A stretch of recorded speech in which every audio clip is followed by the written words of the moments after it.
Ignore it, Captain Ethan Brooks said, his eyes fixed on the drone screen. Sector 9 is clear. The red flare was still climbing through the smoke when he gave the order, bright enough to stain the gray sky above the evacuation zone and reflect across the cracked windows of the old elementary school at the far edge of the district. Inside the mobile command center, no one argued. The heat map showed no movement. The evacuation grid showed every civilian accounted for. The drone feed showed empty streets, abandoned cars, loose paper rolling across the pavement, and a playground half covered in ash-colored dust. To the young coordinators watching the screens, the flare looked like a mistake, one more outdated signal fired by someone who had not learned to trust the system. But Claire Whitaker did not take her eyes off the glass. She stood near the rear hatch of the command vehicle, uniform marked with dirt from the field, pale blonde hair pulled back under a dust-streaked cap, white skin tinted by the cold light of monitors and smoke outside. Her face was beautiful in a way that did not soften her, calm, focused, and almost still, with blue-gray eyes that seemed to measure the world by what everyone else missed. On the left side of her tactical vest, half hidden beneath a strap, was a small badge shaped like a silver flame folded inside a falcon wing. Most of the room had not noticed it. The ones who had noticed did not understand what it meant. Mason Clark, one of the evacuation coordinators, glanced toward her and shook his head. That is the third flare report today. Half the district is full of reflective debris. People see light and assume emergency. Tyler Reed leaned over his console. Drone says clear. Grid says clear. We move resources where the data tells us. Ethan nodded once, not unkindly, but with the impatience of a man carrying too many decisions at once. We are not chasing every spark in the sky. Claire listened without blinking. Outside, the flare reached its peak and began to fall, spilling red light over the school roof, the chain-link fence, and the narrow service road behind Sector 9. For one brief second, as the flare dipped behind the shattered windows, something answered it. Not a fire, not a reflection from broken glass moving randomly in the wind. A small flash, then another, low, controlled, almost hidden behind the east wall of the school. Claire's hand tightened around the strap of her field bag.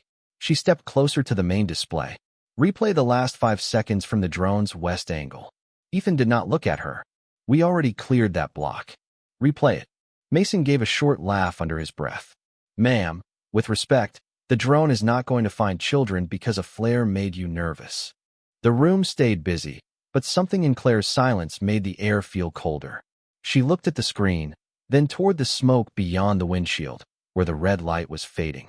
Her voice came out low and even. Then explain why someone just signaled back from inside the school. 5 hours earlier, Sector 9 had looked less like an emergency zone and more like a place holding its breath. The streets were empty, but not calm. Thin smoke moved between low buildings and slow sheets, carrying the smell of wet concrete and burned wiring from overloaded transformers.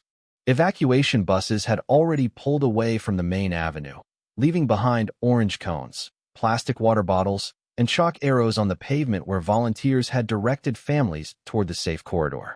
Claire Whitaker arrived in the back of a utility truck just after sunrise, seated beside 2 medical supply crates and a stack of folded blankets.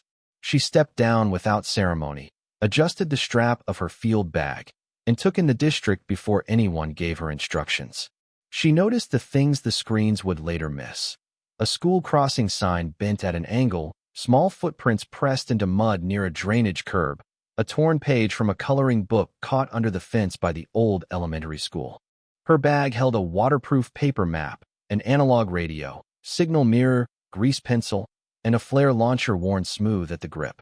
Mason Clark saw the gear when she entered the mobile command center and gave Tyler Reed a look that was not quite a smile.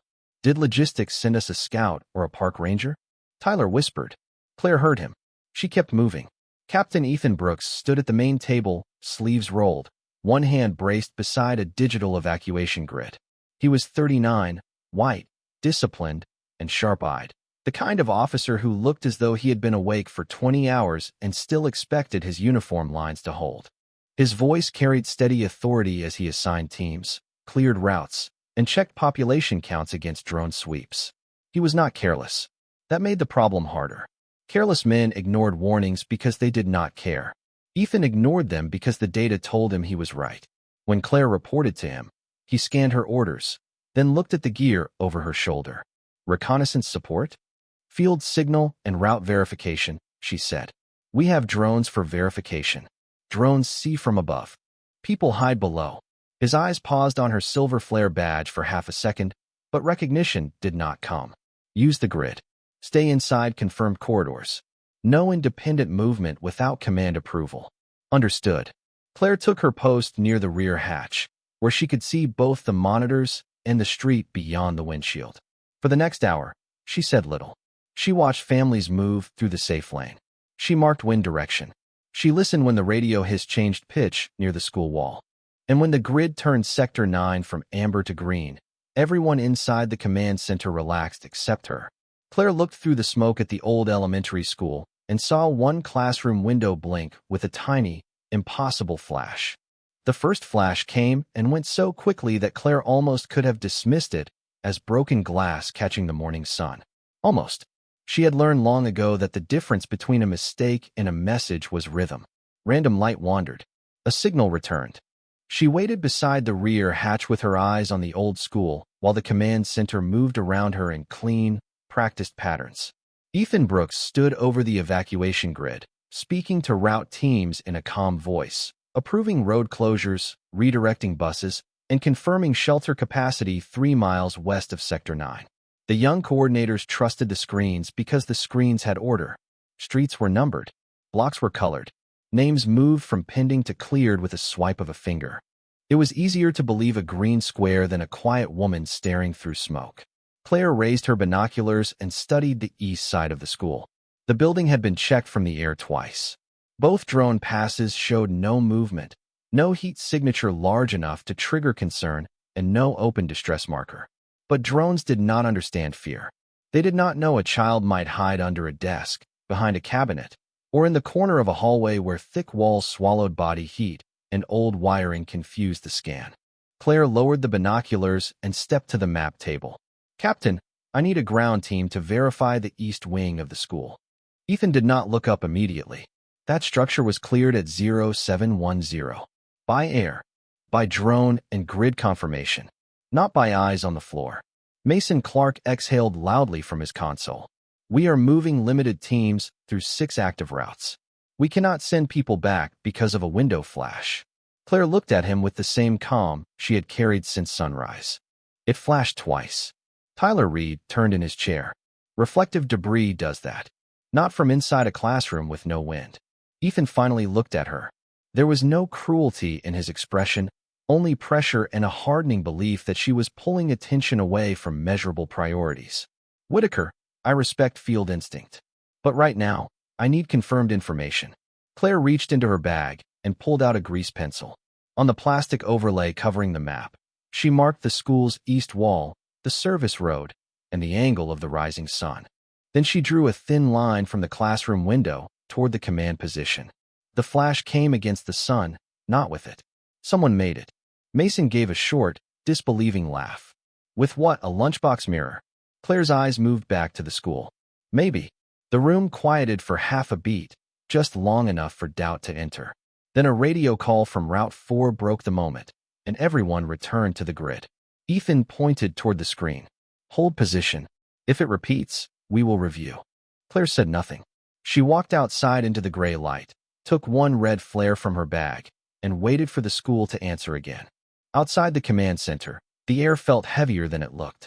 Smoke drifted low across the service road, softening the edges of the school, the fence, the parked evacuation trucks, and the orange cones that marked the cleared corridor.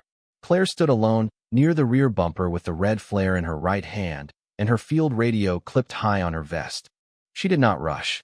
She watched the east classroom window through the shifting gray, counting the seconds between changes in light.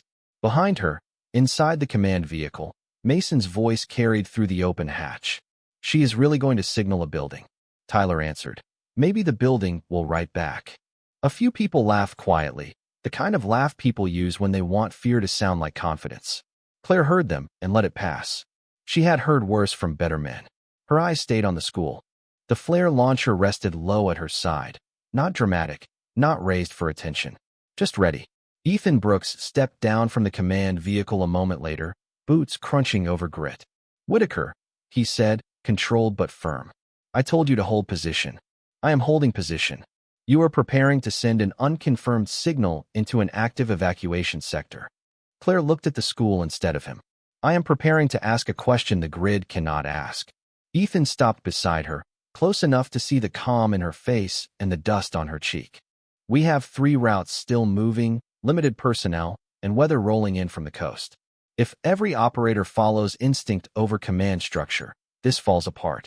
If every commander follows clean data over dirty evidence, people get missed. The sentence did not rise in volume. That made it worse. Ethan's jaw tightened. Inside the vehicle, the coordinators had gone quiet enough to listen. Claire lifted the binoculars again. For several seconds, there was nothing. Just smoke, glass, and the dark square of the classroom. Then a tiny flash appeared low behind the east wall. Once. Then again, half a second later. Not random. Not enough for a screen to care. Enough for Claire. She lowered the binoculars and passed them to Ethan. There. He looked through them, but the smoke shifted before the light returned. Mason called from inside. Drone west angle still shows no heat signature. Tyler added. Grid remains green. Ethan handed the binoculars back. I cannot reassign a team on something I did not see. Claire nodded once, as if she had expected that answer and had already moved past it. She raised the flare launcher toward the gray sky at a safe angle above the empty service road. Ethan's voice sharpened. Whitaker. Claire did not flinch. Red flare. Single question. If nobody answers, you can write me up before lunch. For the first time, something like hesitation crossed his face. Then the old school window flashed again, small and desperate against the smoke. Claire fired. The red flare climbed, bright and clean, turning the command center windows crimson as it rose. Every head inside the vehicle turned toward it. For a moment, even the screens seemed less important than the light in the sky. The flare reached its peak above Sector 9 and began to fall. Claire watched the east wall. Ethan watched her. Then, from inside the school, a faint point of light answered back. The answering light was so small that most of the command center almost missed it. It blinked once from inside the old school, disappeared behind smoke, then returned with a second flash that landed directly in the fading red glow of Claire's flare. This time Ethan saw it. His posture changed before his voice did. The certainty in his shoulders dropped by 1 quiet inch, and for the first time that morning, the green square on the evacuation grid looked less like proof and more like a question. Claire did not turn to see whether the others had stopped laughing. She was already counting. 1 flash. Pause. 2 flashes. Longer pause. A third flash, weaker than the first 2, coming from low behind the east wall. That is not reflection, she said. Ethan stepped closer to the open hatch. Replay west angle. Now. Inside, Mason moved fast, pulling the drone feed backward frame by frame. Tyler enlarged the image until the school window filled one of the side monitors, grainy and washed in smoke.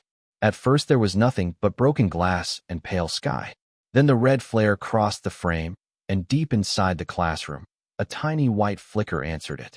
Mason stopped breathing for half a second. There is something there. Claire's voice stayed level. Someone. Ethan looked toward the school, then back at the route board. Can we confirm head count from the family staging area? A coordinator called the shelter desk. Another pulled the evacuation roster. Names began moving across the screen. Too many, too slow. Claire kept watching the building. The flare was dying now, and without its red wash the school disappeared back into gray. We do not have time to audit paperwork, she said. They know light. They may not have radio. They may not be near a window for long. Mason turned from his console, his earlier confidence gone, but not fully surrendered. How do we know it is children? Claire reached into her vest pocket and unfolded the torn page she had found by the fence that morning. A crayon drawing of a yellow bus, for stick figures, and a teacher with red hair. The bottom corner was damp and dirty, but the handwriting was clear enough. Room 9. Ethan stared at it, then at the school. Sector 9. Room 9. The coincidence sat in the air like a warning that had been patient too long. Get Rescue Team 2 ready, he said. Tyler looked up. Captain, Route 3 is still waiting for clearance. Ethan's voice hardened into command. Rescue Team 2 to the school perimeter. No entry until structural safety confirms a path. Move them to visual range. Claire shook her head once. Visual range is not enough. The smoke will swallow them. They need a line-of-sight marker. Ethan looked at the flare pouch on her vest. You have another? Claire's hand closed over the white flare tube beside the red ones. Not another warning, she said. A language. Claire opened the white flare tube, but did not raise it yet. She stepped back to the plastic map overlay, wiped a clean space with her sleeve, and drew 3 lines with the grease pencil. The school's east wall, the service road, and the rescue team's safest approach from the south. Ethan watched her work without interrupting. 10 minutes earlier, he would have demanded confirmation from a screen first. Now his eyes followed the marks she made by hand. Explain the language, he said. Claire pointed to the flare pouch. Red asks if anyone is there. White gives direction. 2 red bursts and 1 long white burn means hold position, mark your location, and wait for guided rescue. Mason looked from the map to the smoke outside. That is an actual code? Claire did not look at him. It was before your tablets had batteries. No one laughed. The line landed clean and quiet, a correction without cruelty. Ethan turned toward the radio operator. Rescue Team 2, prepare to follow visual signal. Maintain distance until structural safety gives you a corridor. The radio answered through static, then broke apart into a hiss. The operator adjusted the channel. Captain, interference is getting worse. Outside, the weather shifted. Low clouds rolled in from the coast, pressing smoke down into the street until the school became a shadow behind gray air. The drone feed stuttered, froze, and refreshed 12 seconds behind real time. Tyler stared at the monitor. Heat map is delayed. How delayed? Ethan asked. 12 minutes, maybe more if the uplink keeps dropping. The room absorbed that number. 12 minutes was not data. It was memory pretending to be present. Claire walked back outside with the white flare in hand. Her silver flare badge caught the red afterglow still fading on her vest, a small silver flame inside a falcon wing. Near the command vehicle, an older rescue officer named Sergeant Paul Mercer had just arrived with Rescue Team 2. He was gray-haired, broad-shouldered, and calm in the way experienced people become when panic has wasted too much of their youth.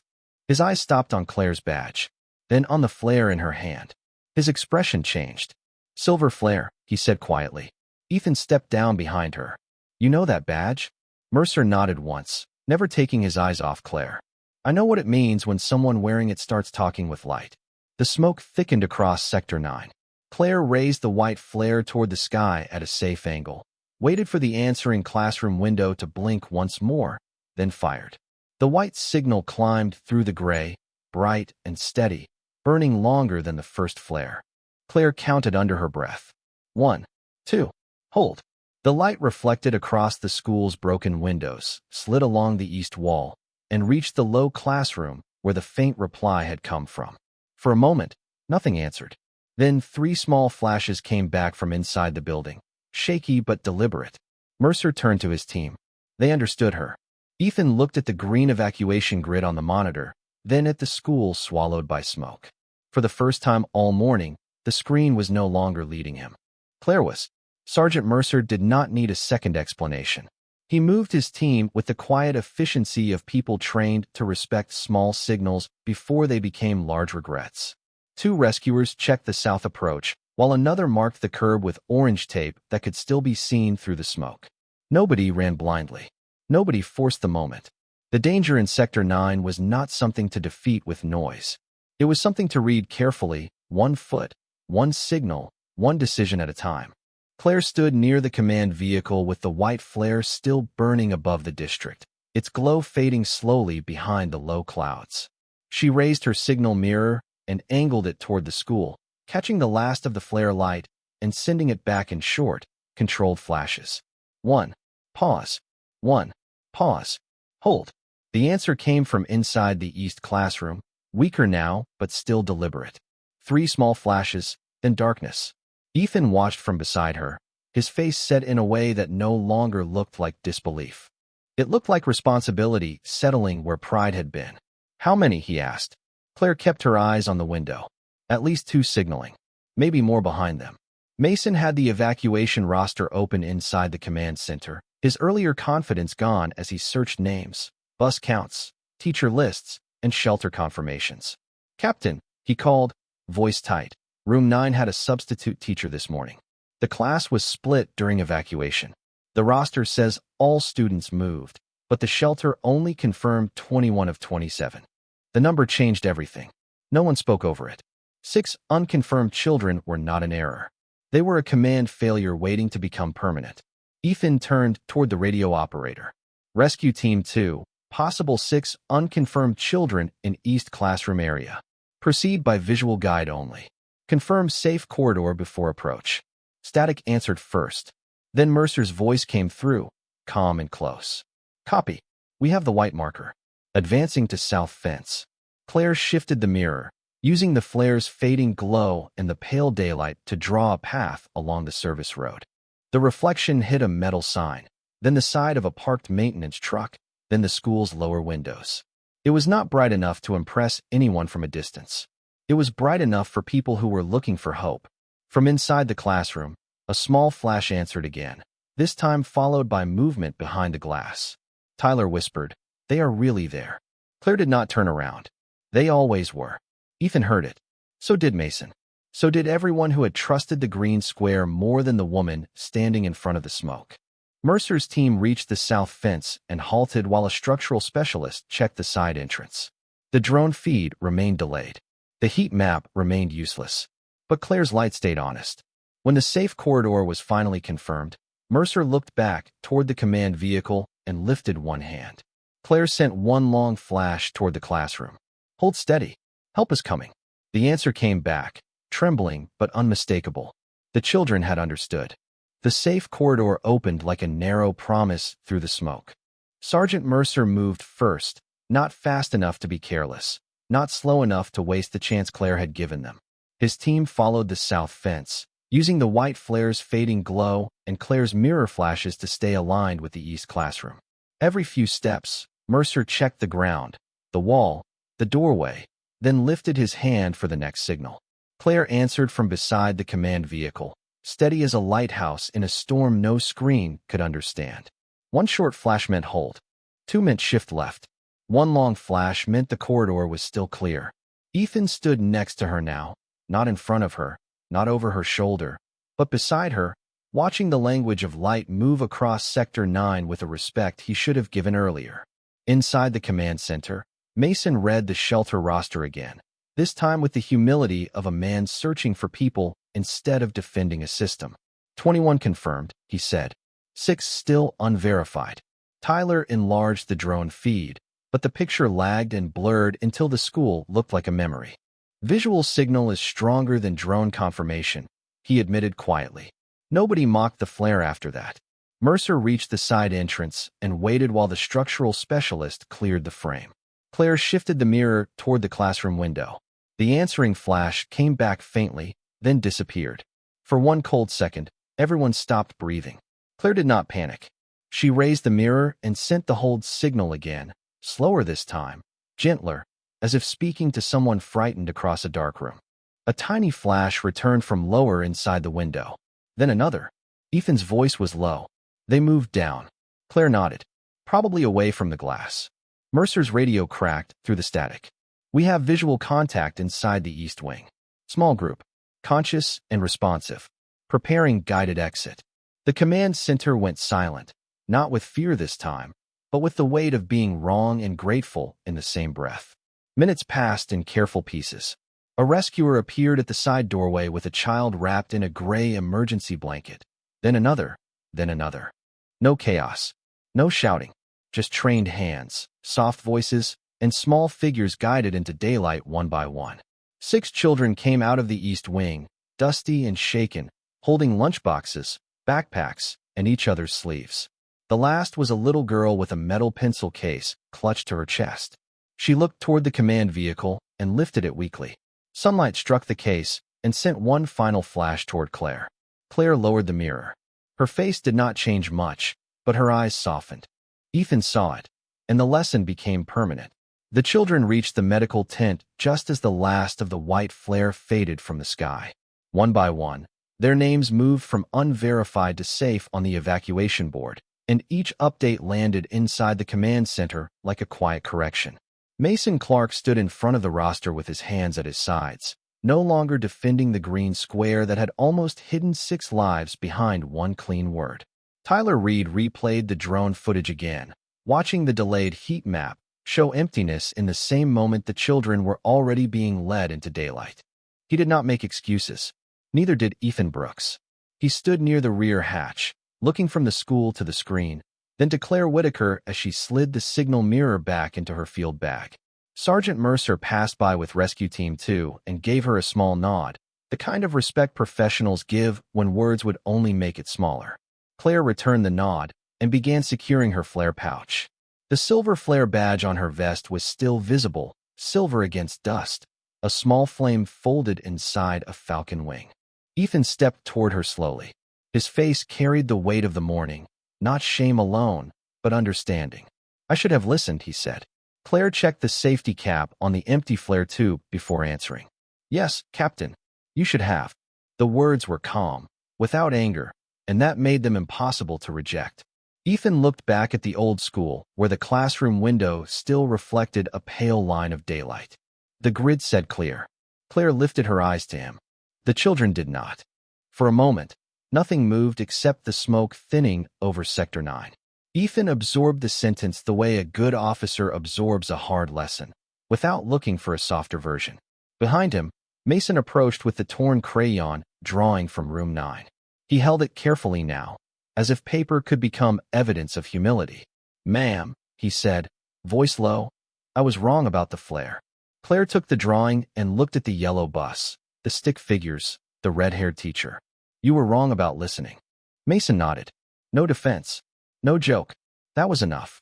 By late afternoon, the evacuation report would list the rescue as a visual signal correction during degraded drone coverage. It would sound technical, clean, and professional. It would not mention the laugh inside the command center, or the way a small flash from a pencil case had outperformed a satellite overlay, or the woman everyone thought was old-fashioned because she still trusted light, maps, and human signs. But Ethan would remember. So would every coordinator in that vehicle. Claire walked away from Sector 9 with her field bag over one shoulder, pale blonde hair tucked beneath her cap, face calm beneath the dust, silver flare badge partly covered again by the strap of her vest. She did not wait for applause. She had not fired the flare to be seen. She had fired it because someone unseen needed to be found. And by the time the smoke lifted, they all understood that warnings do not fail because they are old. They fail when proud people forget how to read them.